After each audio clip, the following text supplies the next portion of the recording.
the decision this morning to close the residence halls, so that's residence halls and apartments, really in the interest of the world events that are happening right now, making sure that we are protecting the folks that are in the community that need to be here, and making sure that in the event that there might be additional travel restrictions, which could be anticipated, that folks have an opportune time to leave and travel to wherever is best for them before those travel restrictions might hit. So some of the questions that have come up. So has the university changed the advice from last Friday, not to travel, to go home if you can?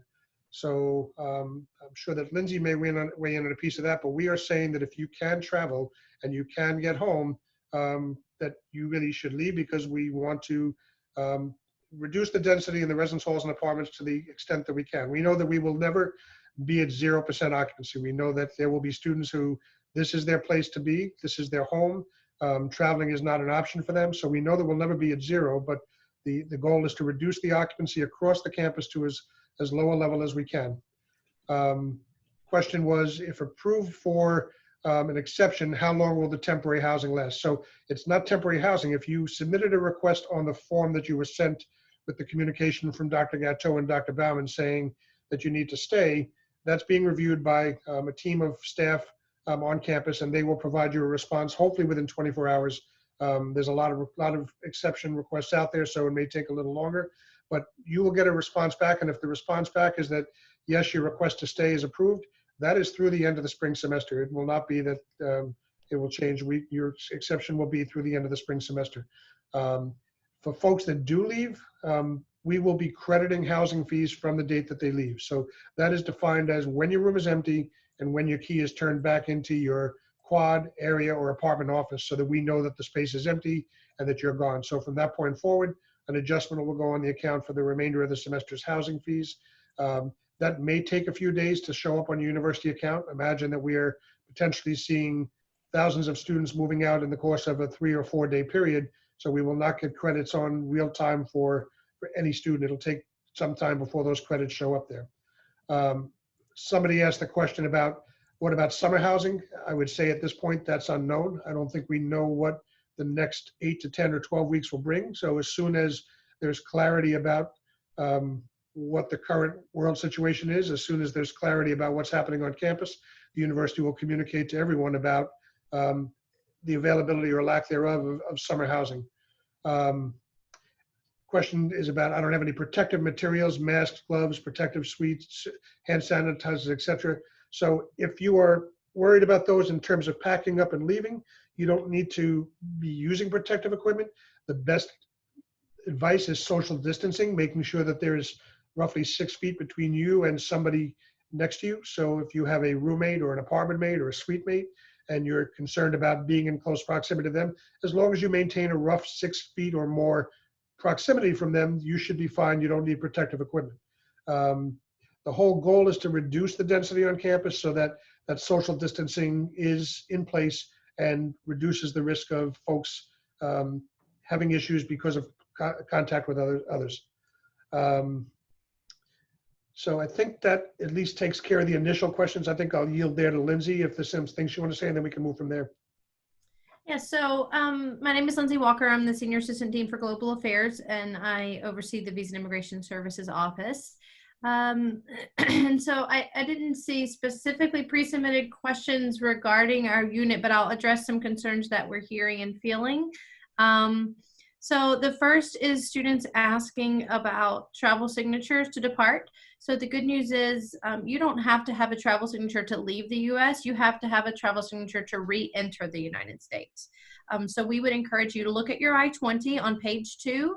If you have a travel signature, those are valid if you're not, as long as you're not on OPT and you are a degree-seeking student, which you should be, those are valid for 12 months. If you have a valid travel signature that will be valid when you plan or hope to re-enter, then you don't need a new travel signature. If you do not have a valid travel signature, then you just submit that request through Access Vis like you do everything else with our office.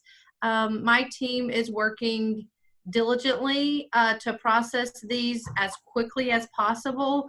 And then once that is processed, you get an email And for the remainder of this week, pickup is taking place in the administration building at the Bursar Student Accounts office. So students are going there, bring your student ID, and we will give you a new I-20 with the travel signature on it. We're doing our best to get these turned around really quickly for you guys.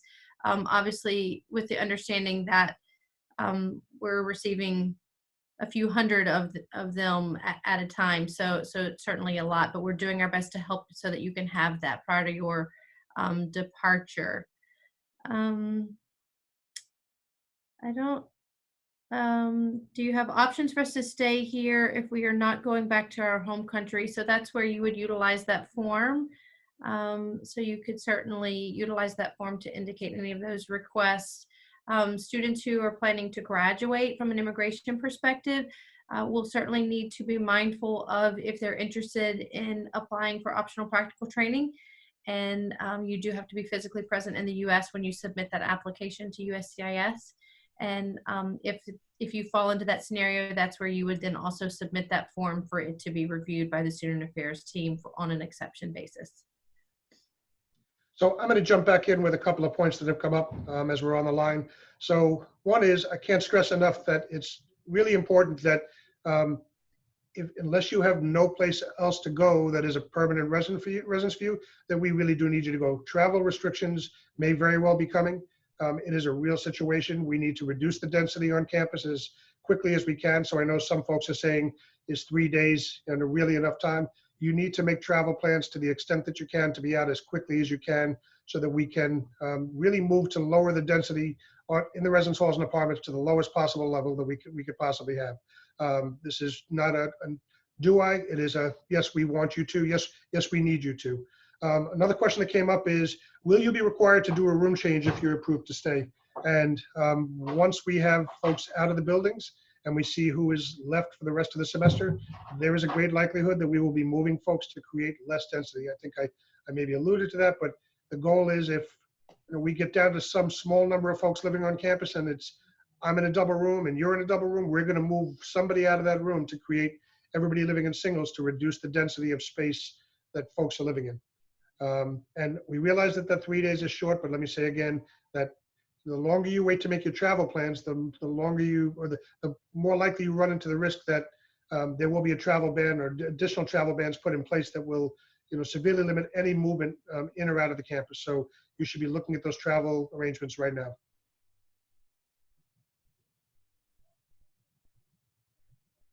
Someone asked about the travel signature in the I-20. So you will be issued a new I-20 with the travel signature. That's just so that we can do it more quickly than you having to come in, bring your existing one, reviewing it there.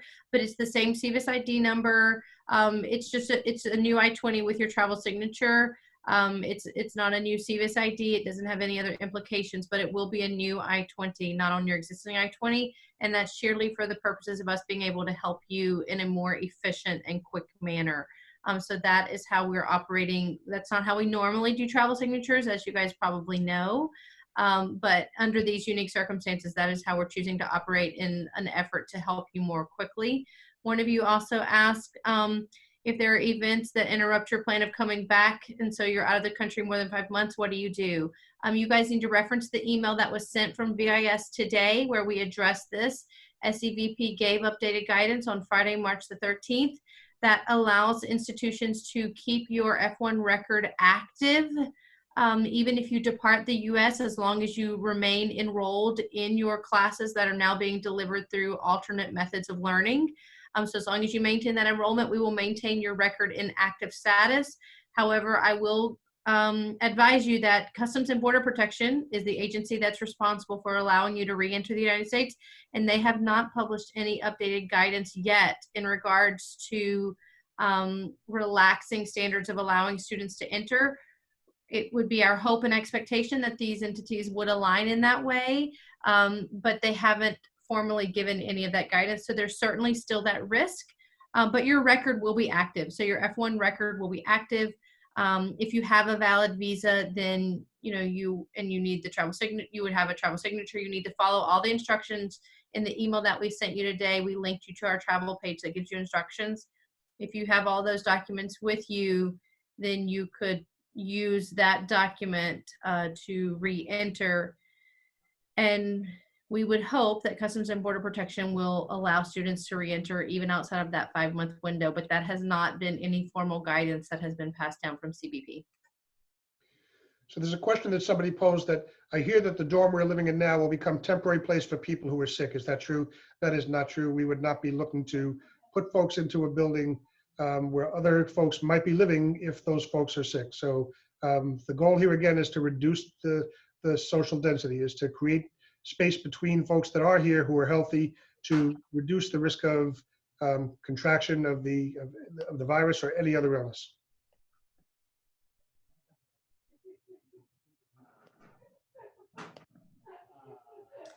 Someone asked if you have a valid travel signature now, will you be able to enter the next semester? So your travel signature has to be valid upon the time of your entry, and it's going to be valid for 12 months from when it was signed, as long as you're not on OPT. So you need to look at the date that it was signed. It's valid for 12 months from that date. If you're re-entering within that 12-month window, then you do not need a new travel signature. If it's outside of that window, then you need to submit the request right away. We're processing them in the order that they are received. We're sending you an email and letting you know that you can go pick up your I-20 at the Bursar Student Accounts desk. Our staff are there manning that from 10 to 4 on Thursday and Friday. Oh, and Wednesday. I guess today's Tuesday. Wednesday, Thursday, Friday.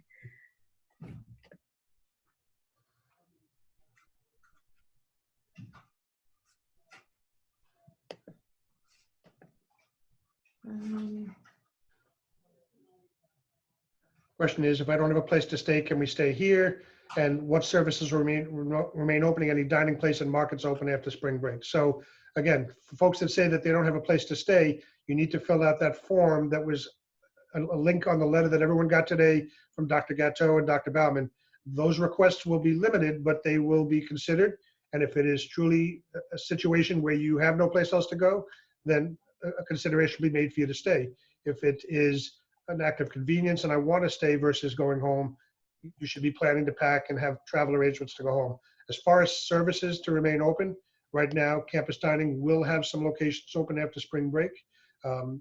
Whether or not that is a dine-in or a grab-and-go operation is to be determined, but certainly if folks need food on campus after spring break, there will be provisions for food to be made available.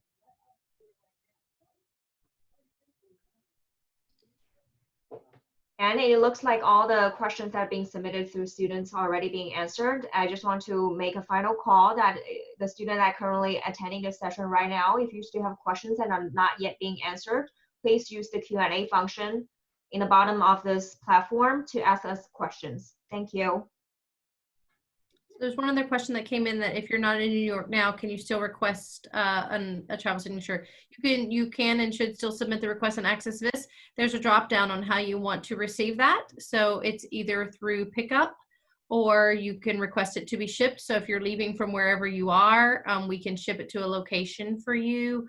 So you'll need to select the appropriate method. Whenever you are submitting that request, it prompts you to indicate that, and that's where you can indicate how you want to collect your I-20 with valid travel signature.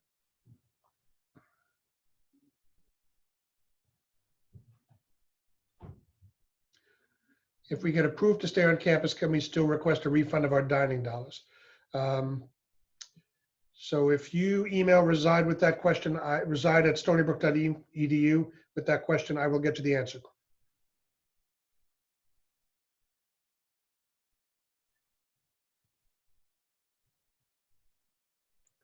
Okay.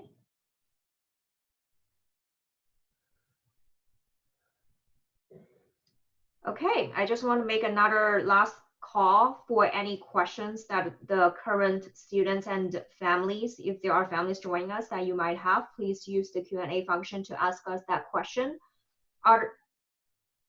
After the next 1 minute that we will be closing the session today. And for any respective areas, if you have questions about on-campus residence and living on campus, you can email reside@stonybrook.edu. And if you have questions about your visa and immigration status, you can email this at stonybrook.edu. We will just take another 1 minute from now for any students and family to type their questions.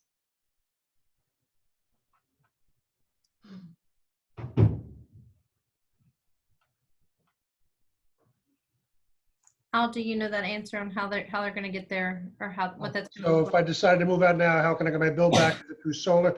So if you move out now, a credit will go to your account on solar. If there's a balance owed to the university, that credit will be used to cover any outstanding balance that's there. Anything beyond that would be refunded in the original way that you made the payment. So if you paid by credit card, the credit would be going back to the original credit card you used to make the payment.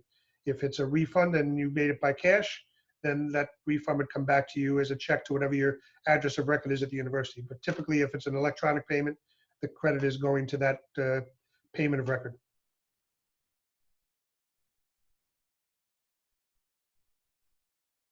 I think it's just important for us to stress, both from a Visa and Immigration Services side as well as from a campus residence side, that this decision was not an easy one for the senior administration here on campus, but we certainly do prioritize the health and safety of you all as our students. And we recognize for international students, this poses some really unique and complicated challenges, but that is coupled with our concern for the health, safety, and well-being of you as our international students, as also our entire campus body. And so we appreciate your understanding, given these unique circumstances, that this decision was made with the best interest of the students in mind.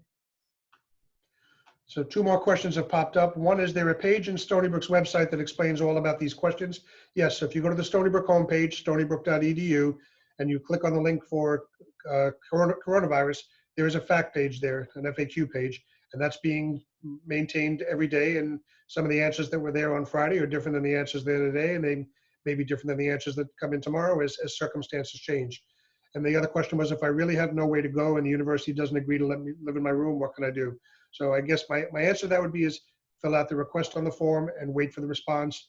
And if the response is not a favorable one, and you certainly have circumstances, then you should reach out to campus residences. But again, the first stop is that form on the email that came today.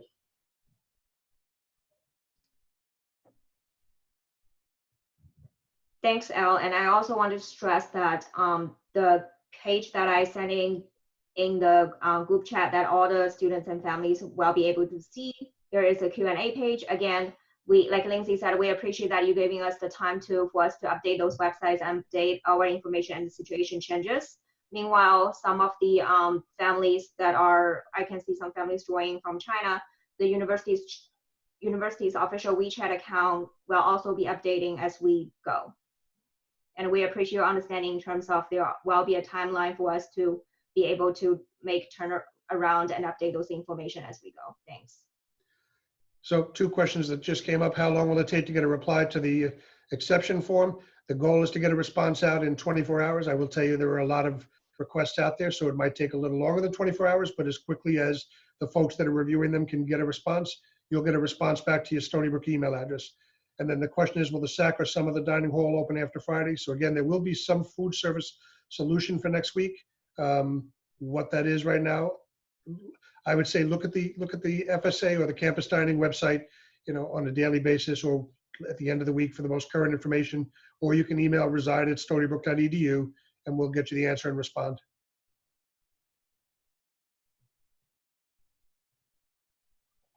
Okay.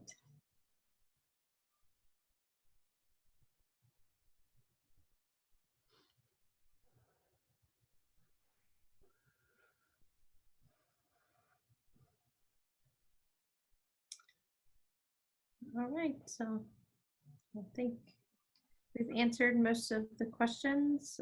This is recorded, so we will post it on the Visa and Immigration Services website. So any of you guys will be able to reference that in the future, and also other students who weren't able to tune in can reference this as well.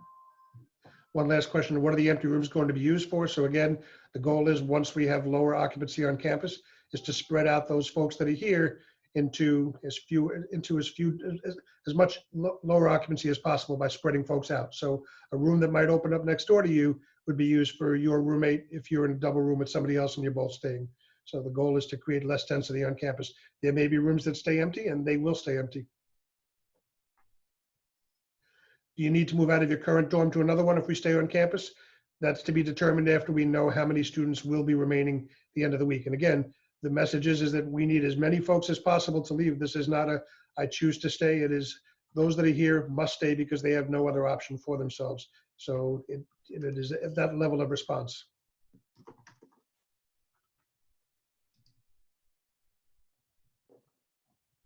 There is a question being said saying, thank you so much. We also thank you, the students and the family, staying in this situation with us as we are trying to work around the clock, literally 24/7, trying to get as much as information out to our students and family members as we receive them. We definitely appreciate your patience in this difficult time.